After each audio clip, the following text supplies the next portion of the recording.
শামিন আর হলো ওই যে রফিকুল আমাক একবারে পাও ধরে থাকছে।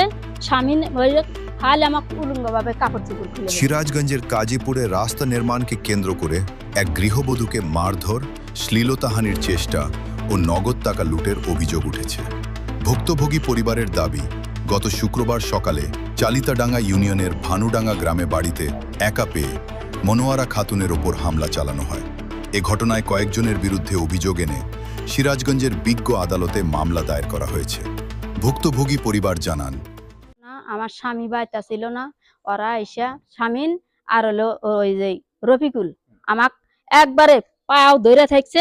শামিন খালি আমাকে উলঙ্গভাবে কাপড় চোপড় খুলে হেলে দিছে। মাঝখানে গায়ের মধ্যে আতাইছে টাইনা টুইনা আমার খুলে হেলে দিছে।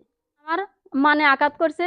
আমার মানের আমি বিচারডো আপনাদের কাছে, আমি সরকারের কাছে, এই সরকারের ঘরে বিচারডো আমি চাই। রফিকুল পেলে হেল দিছে পেলে হেল দিয়ে তারপরে মনে হয় ওর বেড়া একটু নাঠি দিয়ে আমার বিজি মনে হয় বেড়া ঘুরে নাগাছে। বিজি সামনে মারতে আছে কন আমার কিবা হচ্ছে। 26 তারিখের সকালবেলা শুক্রবার দিন, ওই দিন আবার মানে আমার ফ্যামিলি মনে হয় যে আমরা তো নাইনকেই দেখছি যে ওরা মানে বাড়িতে আছে, বাড়ির মধ্যে আসে আমার ফ্যামিলি পরিবারেরও নিচে গেট খুলে এই বাড়ির মধ্যে আসে মনে হয় যে আমার ফ্যামিলি অত্যাচার করছে এবং জামাটা খুলছে, মানে জামাটা খুলে হারে মনে হয় যে নারী নির্যাতন আছে। তবে অভিযুক্তরা সব অভিযোগ অস্বীকার করেছেন।